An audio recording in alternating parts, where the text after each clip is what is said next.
And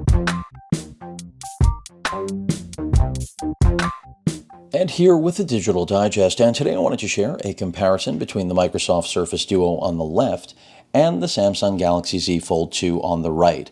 Now, for those of you that have been following my coverage and subscribe, you knew this was coming, and that's because I have been reviewing these pretty much at the same time and have had incredibly different experiences with each of them. Now, this is a first generation product that retails for either 14 or 1500 US dollars, depending on whether you go with the 128 or 256 gigs of storage.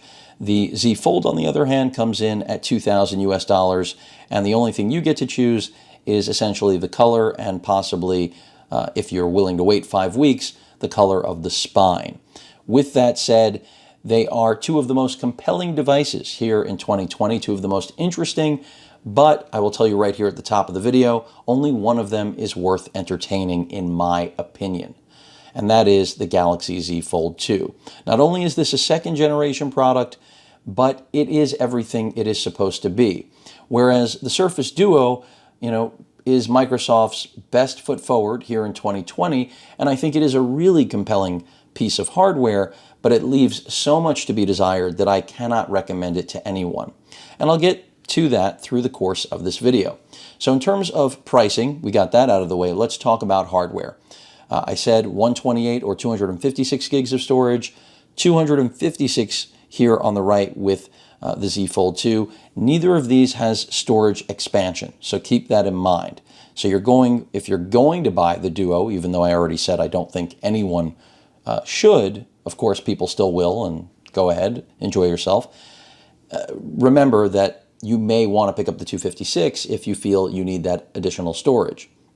Next thing I want to talk about, processors. Snapdragon 855, which is last year's latest and greatest. Here we've got the 865 Plus, and we have 5G, something that is non-existent here on the Surface Duo. So we already know which processor is better, but I will say that even though this is the newer processor, that does not in any way, shape, or form drive my reasoning for preferring this phone over this phone. And a lot of people will argue this isn't really a phone first. That's fine. You can make that argument if that's how you've justified your use case scenario. That's fine. But the majority of people coming to this review know it's a phone that just happens to be incredibly cool, much like this. Now, you wouldn't make the argument that the Fold isn't a phone, so I don't buy into this whole because it has two screens and it's designed to multitask, it's not a phone. Next thing we're going to talk about, displays. So we already know that the Surface Duo is all about having these two displays, 5.6-inch AMOLED displays, a little under 2K in resolution. The Fold, on the other hand, has this 7.6-inch display, which if you were to count the two Surface displays as one, which you can't because of that split from the hinge, Microsoft likes to tout that it's 8.1 inches of real estate. Well, it's not really 8.1 because there's nothing you're going to do that really is going to look good with a split down the center. Ask anyone who, like myself, has dual or triple monitor setups, you're never going to want to look at one piece of content spanned across those two screens. At least I don't know anyone that wants to do that. There are use case scenarios, but the majority of users don't want to do that. Here you have one display that spans 7.6 inches. Yes, it's not the same aspect ratio, 4:3, not 4:3, but you do have the benefit of software on the right that can actually create a split in the center of the phone and make this two displays. Alternatively, you can also change the orientation, and that also will give you the ability to do many of the things that the split screen you literally have with the Duo is capable of. I also want to point out a very big difference, which is that this device does have a 6.23-inch front display that, of course, is absent here. In fact, there is no way to know that you have a notification on this device since there is no front display at all, no LED light for notifications. It does have the peak mode where essentially, if it's like this, you will see the time, date, and possibly notifications, but I really feel like that is a reach if there ever was one. Again, sticking to hardware, so no way to know of any sort of notification, and yes, everyone can make their arguments that you can wear a watch or have some sort of companion device to let you know. And trust me, I was doing that from day one when they launched them. They're good to have, but I didn't do it because my phone didn't have the ability to notify me. I did it because it was a better way of addressing notifications than always having a phone out, which I think in a lot of situations is just inappropriate. Dinner, meetings, those are all good examples. Now, back to the actual devices. I talked about processors, right? And so I'm willing to accept that we've got an 855 versus the 865. Not so much so on the 5G side, though, because at this sort of price point, I don't live in a 5G market, but I still think it's wrong to not have 5G capability on something like this. We've got it here. Samsung has made 5G standard now. And I think that's a good thing because there's only one way to make it affordable, and that's really to start putting it into all of your devices. Then we get to RAM. 6 gigs of RAM on this so-called multitasking device, whereas here we have 12 gigs of RAM. Now, I have to say, again, I generally wouldn't be a stickler on the specifications, but Microsoft is the PC maker. They have their whole Surface line of computers. If you're really going to pitch this as a multitasking experience, that is its forte, at least 8 gigs of RAM should have been on board. I mean, the fact that my Z Flip has the same amount of RAM, the fact that my Note 20 Ultra right here has more RAM, the fact that pretty much no device that I own has 6 gigs of RAM is already an indication that Microsoft was taking the Apple approach. And, you know, that's perfectly fine if you are okay with it as a consumer. And I do think that's who this is aimed at. I think Apple users wanting to cross over are trying to decide which one's cooler, which one has that hotness factor, even if you're spending the pandemic in your house like I am. All of that aside, RAM should have been greater in this device at its price point. If this had been $1,000, I could have swallowed these hardware shortcomings. Next, let's talk, since we already covered processor and RAM and internal storage and displays. By the way, on displays, I didn't mention, this internal display is 120 hertz. Here, you're living in a 60 hertz world. So that's another corner that was cut. And in 2020, 120 hertz has become pretty much standard. You can thank Apple for that, and it's not a bad thing. I think it's a good thing. So Apple gets credit where it's due, but Microsoft decided to omit it. Let's talk about cameras, because that's another big area of contention. A single camera on this Duo, one camera, 11 megapixels, it is not good. And its practical application is terrible because the only way to get to it is to actually open the device and flip it around. Otherwise, you're always in selfie mode. So by the time you actually get to utilize the camera, you probably will have missed the shot you're trying to take. If you've heard other reviewers say it, it's because it's true. It's a very big pain in the ass that on a prototype, you know, an alpha or beta product, I get it, but something that's made it to prime time shouldn't exist. At the very least, there should be one camera on the back of this device, and then I wouldn't have anything to talk about. I could still comment on camera quality, but I wouldn't be talking about something that is just a tremendous miss. There is nobody, if you're willing to make an argument that it's okay to keep things clean looking in order not to have a camera, well, then you must not even buy Apple products. That's all I'm going to say about that. I mean, it's ridiculous. I can't pretend it's not. Cameras over here, Samsung isn't going to sell you short. You're spending $2,000. Now, I do wish they would have given us all of the goodness from the Note 20 Ultra line, which are really the best cameras available in Samsung's wheelhouse, but they didn't do that. But they came very close. So we've got 5 cameras in total. You heard right. 5 as opposed to one crappy one. 10 megapixel here, 10 megapixel here, and then on the back we have essentially the same cameras you'll find in the S20, arguably almost the same as the Note 20, not Note 20 Ultra. No 8K video recording, only 4K, but you'll only find 4K here as well. But huge difference, besides the fact that you've got 5 cameras. Samsung learns from their hardware development and generational improvements. And one of those big improvements is that now, because we have this 6.23-inch display, and really, I assume this will be an update that comes to the first gen as well, you can use these higher quality, wide, medium, and telephoto 12 megapixel sensors, lens pairings, as your selfie camera using this display. They just didn't think of it in the first gen. Now they have. And I can tell you right now, while the 10 megapixel selfie cutout cameras that are here and here are fine, these three blow them away. So this already, it's not just about having more cameras or having better cameras, but you can actually shoot selfies using the wide, medium, or telephoto with quality that is stunning when compared side by side with the selfie cameras that you just also happen to have access to in the event you need them. Now that we've talked about cameras, let's talk about battery. So both of these have batteries that are split, okay, because they have two halves. Here we have 3,577 milliamp hours. Here we have 4,500. Now, what I've experienced with both is that battery life is good for both of them. Neither will get me through an entire day of usage. Now, some Fold users have called me a liar and said their Fold gets through the whole day. Well, they may not be using the internal display as much as me. I think if you're predominantly using the external display right here, then you'll probably get through the day with that 4,500 milliamp hour battery. However, if like me, you love using the tablet part of the Fold, which is what really makes it unique, you're going to see battery life bottom out. It's just not going to make it through the whole day. And I don't have a big problem with that because you can always charge it up, right? Not that big of a deal.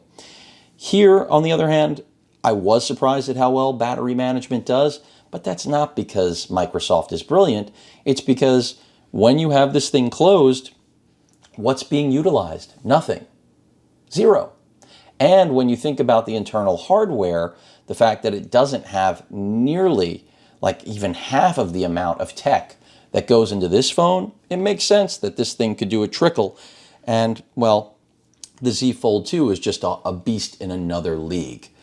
All right, so we've talked about battery. Let's talk about phone quality, practicality of use.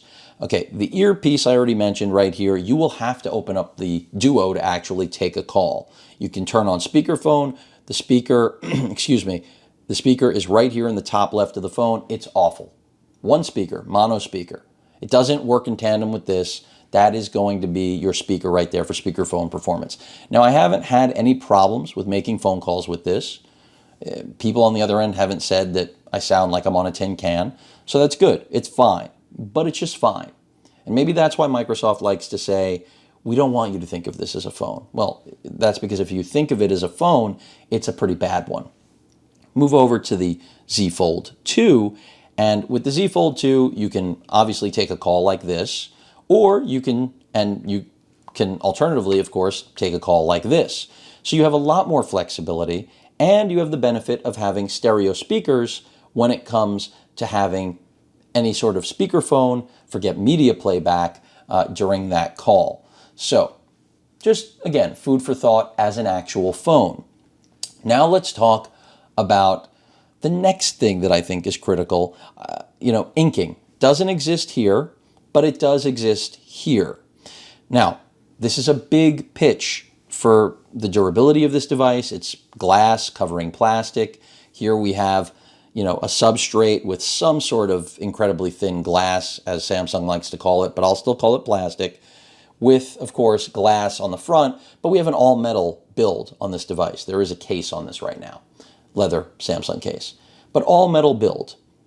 And just feeling it in hand, you feel that, okay? This feels like a very solid device. But admittedly, in the favor of the Duo, a fingernail isn't going to scratch this screen. It's just not going to happen because it's glass. Here, a fingernail can scratch the Z Fold. So the Duo does get credit for that. But when it comes to overall durability, neither has an IP rating, which means that neither can get wet, neither is dust resistant. So keep that in mind. So all of these arguments about durability being in favor of this, yes, a fingernail will not scratch this, but that's about the only durability that I feel the Duo has going for it. Another thing you should know is that because the Duo is so thin, which is an accomplishment that Microsoft, I've said over and over again, gets credit for. I mean, literally, the thickness of basically the Type-C port it relies on for charging. I do worry that when this is in a pocket it can fit in, which, by the way, it is not pocketable, at least in my lifestyle. If it is in yours, you have a very different wardrobe than I, and there's nothing wrong with that. I do worry about flex. I do think that, in a front pocket, if you're able to get this into your jeans or cargo pants or whatever, if you bend over, bend down, any kind of awkward position where it's going to wrap around your thigh, because this thing is so thin, I just worry that it is going to flex. With this device, the Z Fold, when it's closed up and you have this in your pocket, yes, it's a lot thicker. It's basically the size of two phones sandwiched together with this metal spine, but you're not going to have to worry about that. It may be thick, but it's going to conform to your pocket. In fact, I found that this phone is more pocket-friendly than this gargantuan. In all of my pants, pretty much, and shorts, the size of this latest gen, even the previous gen, the Note 10 Plus, not just the Note 20 Ultra, are so tall and so wide that they always stick out of my pockets.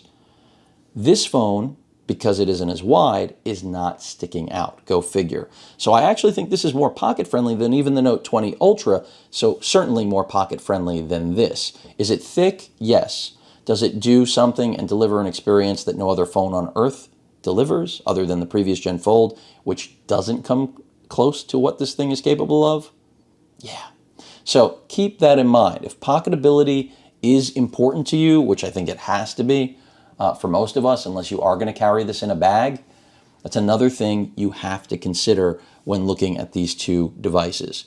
Not pocketable, pocketable. And again, I know there are people that are saying, hey, it fits in my clothes.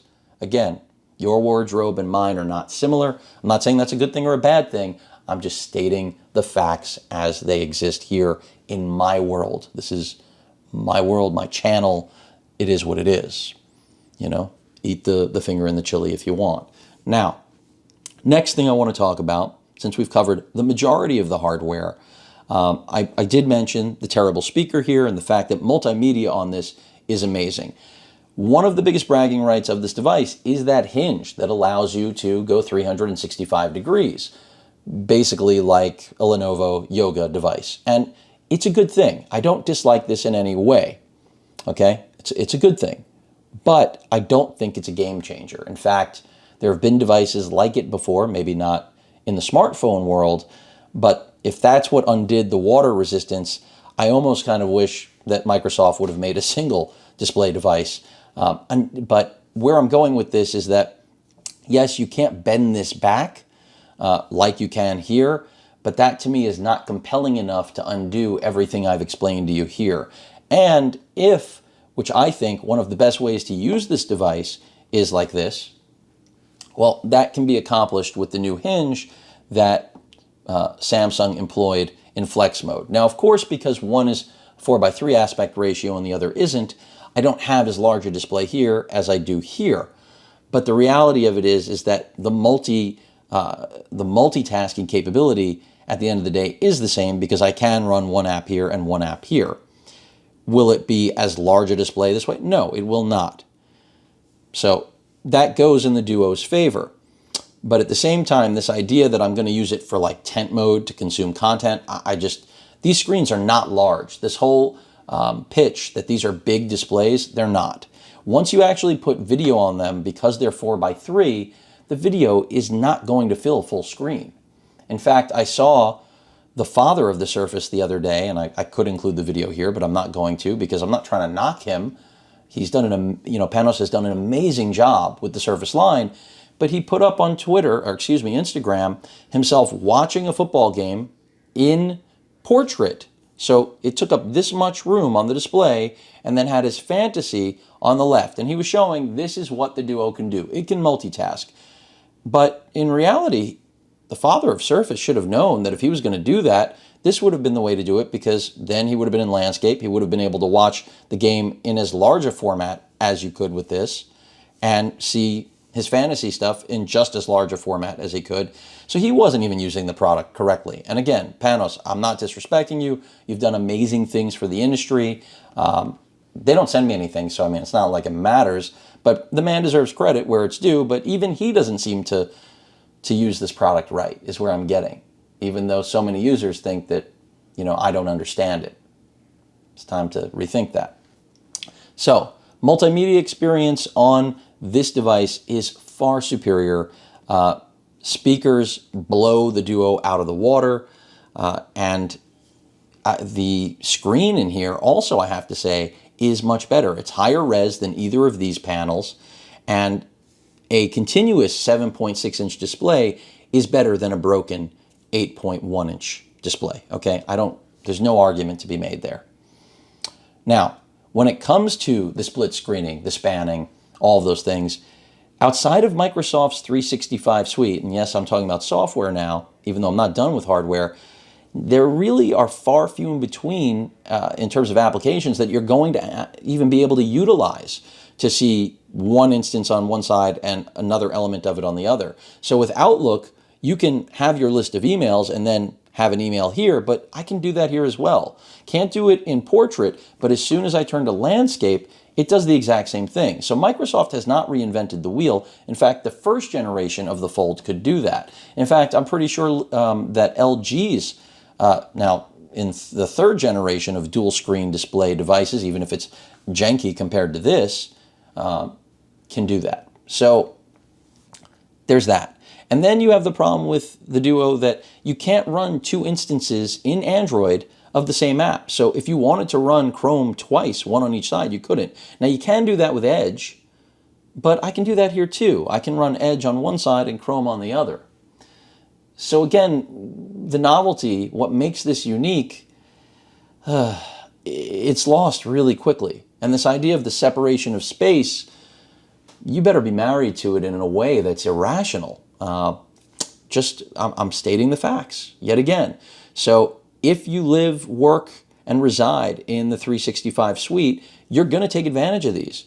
But the majority of users don't. Now, if corporate offices, if the NFL is going to say we're giving this to all of our employees, so be it.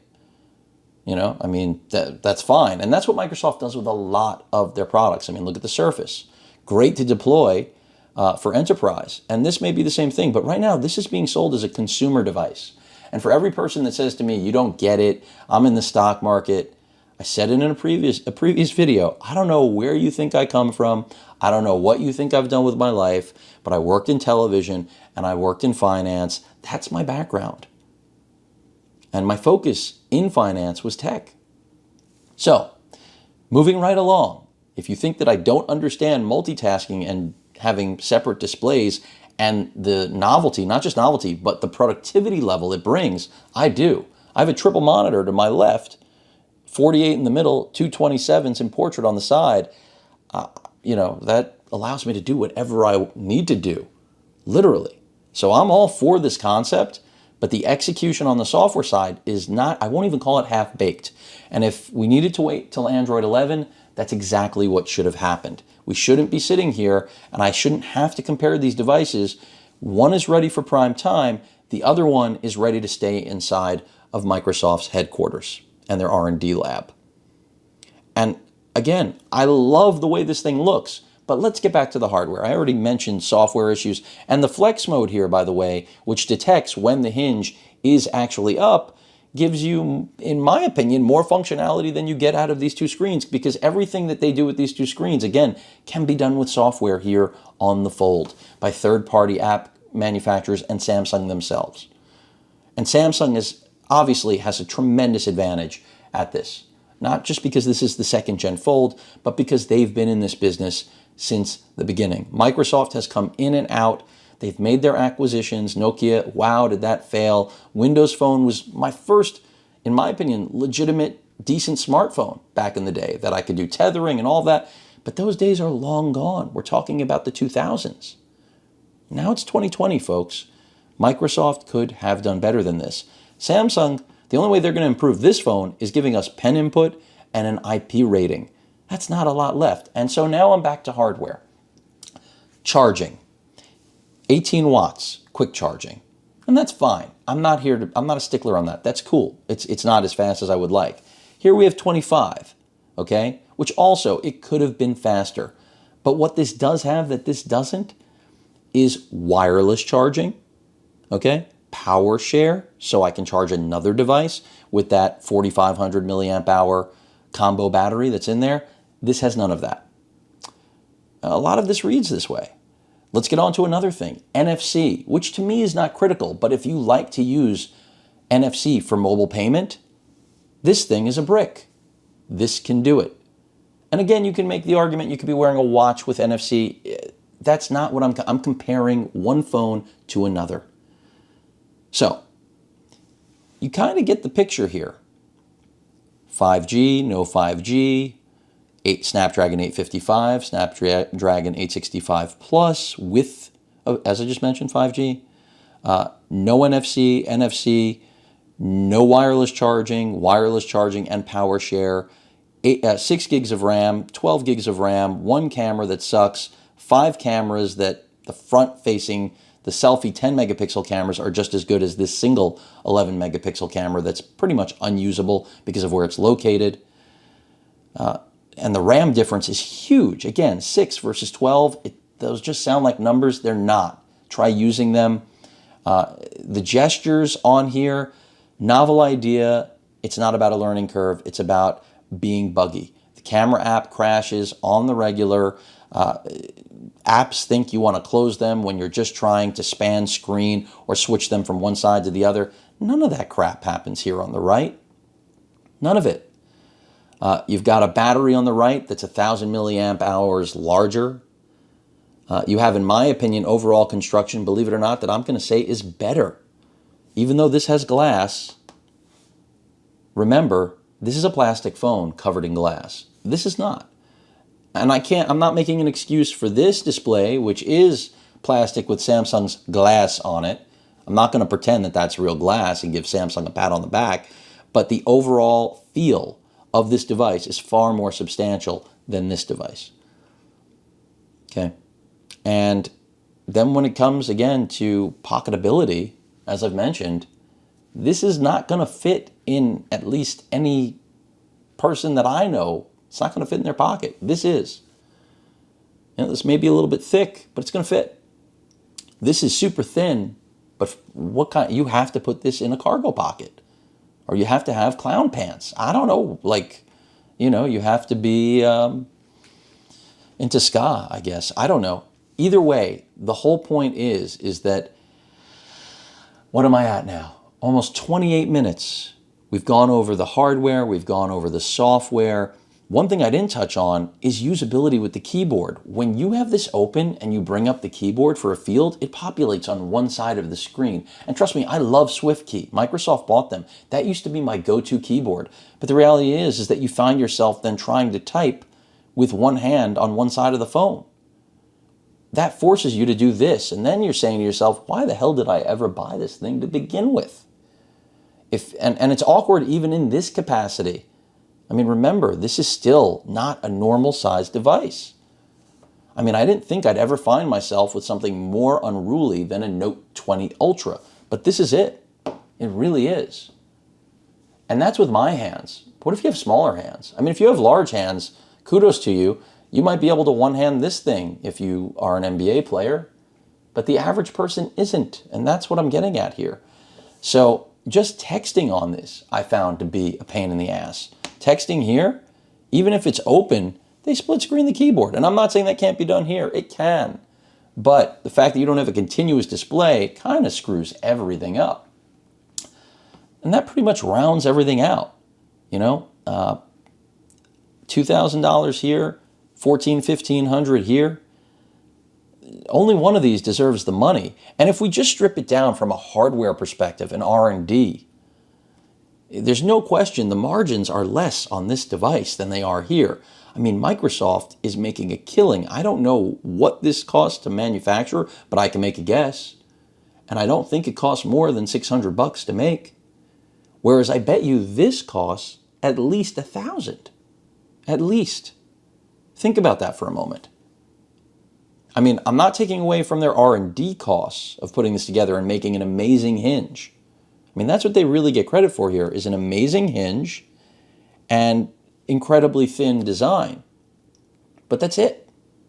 Because the software doesn't work well.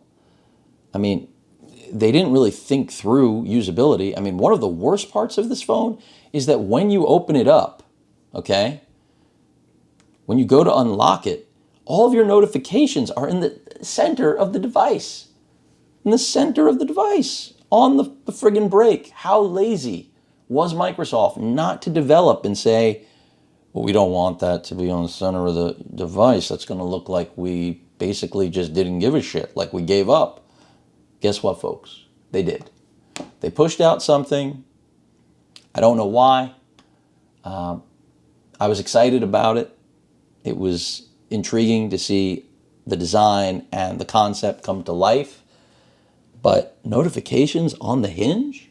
Seriously? You guys didn't think that putting the notifications on the hinge would make you look like a bunch of schmucks? It does. It really does.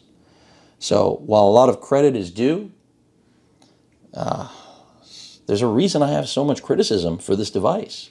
And I feel badly for anybody that gets this as a gift. I mean, it's not the end of the world. It's a nice toy, but nice toy. This, on the other hand, this is what phones are becoming. This is the future. This will only be the future if Microsoft fixes the hot bag of garbage that they put together here with it. And that's just the truth. So, Apple users, if you're trying to figure it out, figure it out.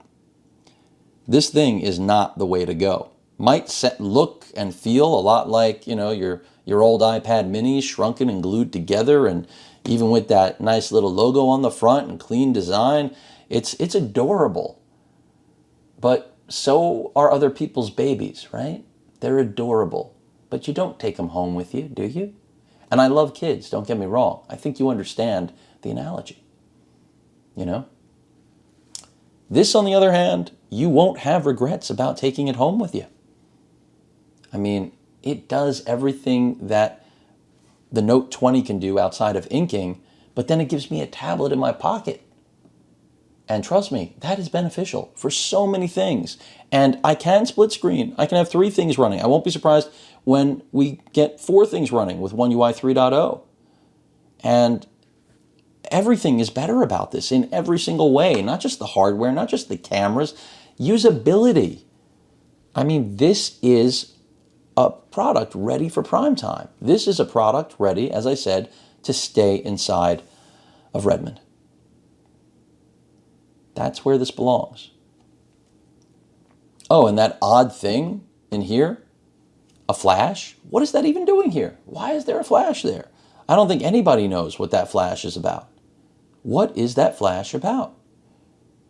I mean, you didn't need to give us a flash. I mean, considering you were only willing to give one crappy camera and it's on the inside of the phone, and the premise is, well, you can open it up, flip it around, then try to frame it if the software permits you to actually use the side you're trying to. You really think we needed a flash?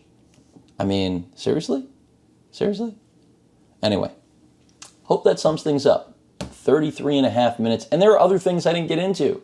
Fastest storage on Earth is inside this phone, not here. There are a lot more things I did not get into. But in no way, shape, or form should any of you that value my opinion, at least, jump into this thing if this is within your budget. Now, if you hate the design of this phone, if you think it's ugly, if you think it's too thick, don't buy it. I would completely agree with that. It's completely justifiable, of course.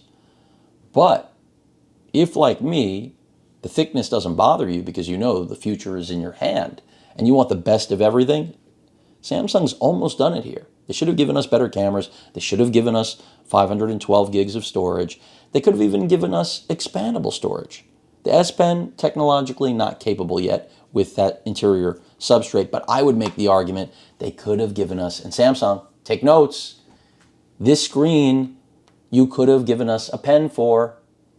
There's no reason, and I won't be shocked if on the 3rd gen we get a pen just for this screen, because this screen is glass. So don't be shocked when the third gen has a pen at least for this side. Okay? And even if they don't have a place to slot it, do like the crap they're doing with the Tab S7 Plus line. Just make it separate. Why not? Actually, let's see right now. I haven't tested it. Let's just see if this even happens. Okay? Let's see right now. Here we go. I haven't tried it. I should have. No, it doesn't work. Surprise, surprise. But they got to make that work. Like, why on earth would you not make it capable? Just my opinion. It's glass. No reason not to. At any rate, that sums things up. One thing I didn't show you was fingerprint scanner, volume rocker right there, microphone, speaker, the actual hinge, of course, 25-watt charging port, another microphone, another speaker, and your SIM slot. That's it. But I hope this wraps things up for all of you that are trying to figure it out. I know it's a long video, but it's a pandemic. If you're staying safe, you may have run out of things to watch. God knows Hollywood can't produce anything for us right now. I'm doing my best, folks. And I had such high hopes for this thing. And it's so good to see competition. It's so good to see parity. It's so good to see someone else who's got the money, over $1 trillion in market capitalization, to say, we can do it better. We can give you a new concept that the other manufacturers aren't thinking of. But that's only if they really can. If what they end up delivering is this, they can take it back. This, on the other hand, in one generation, you could make the argument that Samsung has only delivered what should have come out first. And while that's fine and dandy, the reality is they could have given us the first gen Fold and walked away. But they're fully vested because Samsung, even though they haven't been making OLED TVs for the last decade, they have been making all of the OLEDs on their smartphones. And that's the way display tech works. It starts small and gets larger. If you know anything about economies of scale, that's the starting point. And this folding display that you see here, that's just starting to become a reality in the television world as well. And if you've seen recently what they're doing now with their projectors, one company is at the forefront of technological advancement. The other is figuring out how they can make as much money as possible with old technology, which sounds a lot like Apple. Go figure. That sums things up. And by the way, I love Microsoft. I'm not interested. Anyone who posts comments that thinks that I'm a fanboy for one versus the other, you're stupid. You're stupid. Yeah, I'm calling you stupid because that's just not true. I love both of these companies, but the products that are sitting here in front of me, only one of them is going to get my endorsement. And I bought this with my own money, bought this with my own money. This is going back where it belongs. And I guarantee you, these things are going to be on clearance just like Surface products in general. The first gen Fold never went on clearance. It may still, but I doubt it. And I highly doubt you're going to see this thing go on clearance either. And there's a reason Microsoft is giving so much, or was, on pre-orders on trade-in value. In fact, that was one of the reasons I was seriously considering it. And that's why I bought it, is because I knew I could trade in my Note 9 and get $550 off of this, which meant it was only a little over $1,000. That seems like a bargain for something that could be the future of both smartphone and mobile computing. Microsoft's going to have to prove it by actually delivering something that is exactly that. Right now, this is the future. This needs to go back to the drawing board. Any questions or comments, please feel free to post them. Hit that like button. And as usual, please feel free to subscribe and please stay safe. Later.